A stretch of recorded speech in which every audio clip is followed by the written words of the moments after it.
The Sinister is undoubtedly a monster in terms of destruction and overall abilities, cause he's been shown to feast on countless universes just for the fun of it. But what if he attacked the Skibidi Wars universe next? Would he be able to finish the job, or would the combined force of our best fighters put an end to him for good? You might want to grab your snacks for this one, because things are about to get real insane. Let's start with this. The Sinister discovers there's another universe out there and instantly considers it a threat. But hold up. If he were to straight up launch an all-out attack out of the blue, the Skibidi Wars universe itself would have to be prepared. This is why both the villains, together with the Alliance, would bring out their most elite fighters. From the Alliance side of things, we've got the Battle Armor Speaker, Battle Armor Camera, the upgraded TV Titan, and Computer Titan. On the villain side, the Necromancer would be present, and of course, the strongest among them all, the Tri-Titan. At first glance, you might think the Sinister would just instantly put every single character who tries to stop him in a box, but that wouldn't be the case here. These guys are at the top of their game.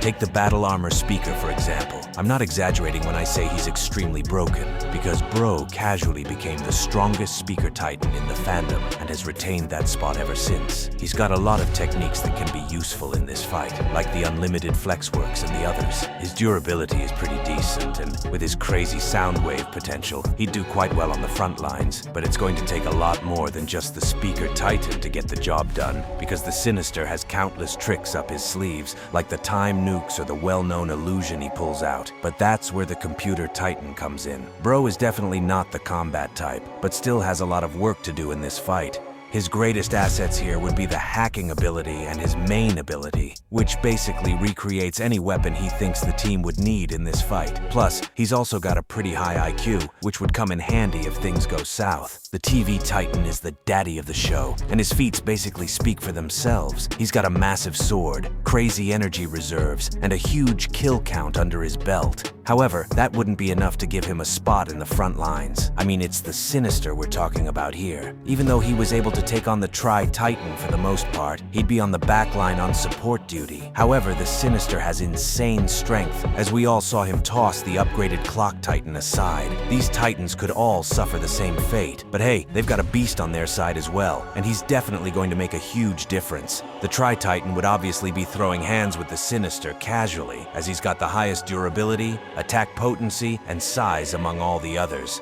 He has gravity powers, which could most likely cancel out the Sinister's gravity stuff. Also, speed blitzing isn't off the table, as that seems to be the Tri-Titan's best move. The Sinister would definitely feel this guy's presence, unlike the Necromancer, who automatically supports from behind. You know things are going to get crazy when you've got a Necromancer on your team.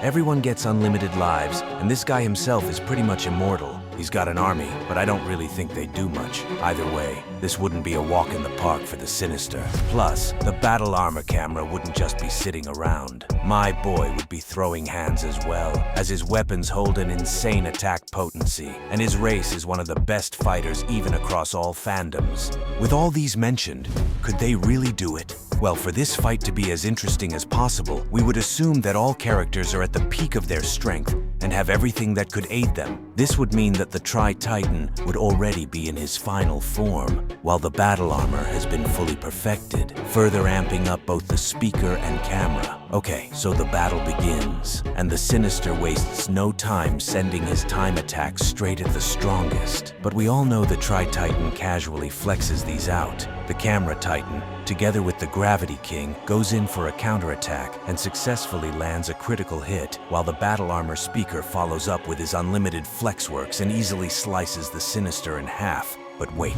something isn't right, and boom, it's an illusion. The real Sinister sneaks from behind and goes straight for the smartest guy in the fight, the Computer Titan. But then he's surprised by the TV Titan's reaction speed, as he was able to predict his moves, so they both clash swords. Damn, I guess putting the TV in the backlines really came in handy. Anyways, the Sinister finally remembers he's also a Clock Titan and decides to use his time abilities, but the effects get cancelled out. I know I've probably said this before, but the Computer Titan is able to create time watches, which could theoretically reduce the Sinister's time stop abilities. I know it's highly unlikely, but let's just add it there for a good plot. The Necromancer then decides he's done enough watching and summons his army to take down the Sinister. Now everyone has seen what the invader is really capable of and comes together to strategize and end things once and for all. So here's what they come up with. The TV Titan first distributes his energy among all his friends, making them go into some kind of overdrive. Feeling quite overpowered, the Speaker Titan goes in again, but this time the camera is just right behind him, looking for that opportunity to do a death stare.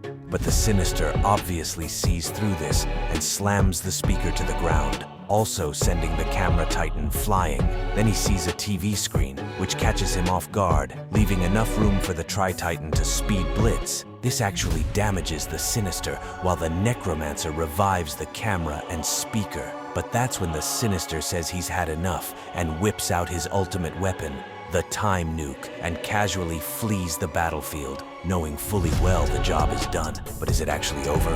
Well, that's where our boy, the Computer Titan, locks in and is able to hack and disarm the nuke at the very last second, because, you know, he's a techie wizard and stuff. In the end, it seems the Skibidi War's greatest fighters couldn't put an end to the Sinister for good. But from where I'm standing, they still came out victorious as they protected the one thing that mattered most, their universe. Tell me in the comments how you think this fight would have played out, and what other universe you think I should do next. But in the meantime, check out this video to see 5 individual characters who could totally destroy the Sinister.